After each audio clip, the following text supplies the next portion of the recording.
ดูคลิปนี้นะครับเนี่ยทุกคนเห็นอะไรไหมไฟไหม้นะครับ บ้านไฟไหม้คือเขมรมันบอกว่าโดนลูกปืนใหญ่ไทยตกใส่นะครับ ทุกคนเห็นอะไรไหมโอ่งนะครับ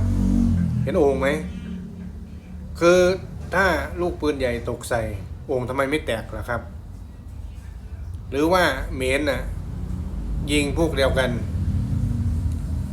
ยิงปืนใหญ่แล้วตกใส่บ้านเรือนประชาชน ยิงพวกเดียวกันแล้วมาอ้างว่าไทยยิงใส่ ดูดีๆนะครับเนี่ยเขมรอะไรก็ทำได้นะใส่ร้ายไทยทุกอย่างเนี่ยไฟไหม้บ้านหมดเลย มันบอกว่าเสียมทำนะครับ คิดอะไรไม่ออกก็บอกเสียม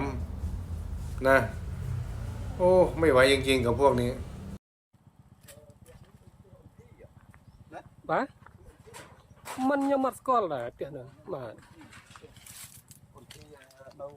าไปเห็นอะไรได้นะ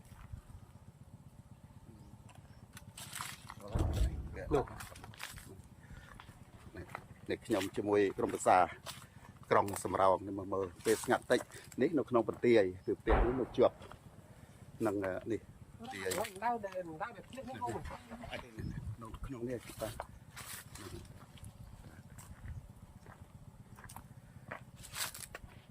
ร้อยปีสงัดแต่เกิดขยมบานโจรมาถอดเตียบองโอไปเจ็บปลอดเยอะในนกนองปนเตียโกปมวยโดยเตียอุ่นที่เตียนี้จังบานเช็คเป็นสองภาษากรบในจอเสียมเตียบานบังจอมนะมีกรอบจังถือไอ้นี่บาท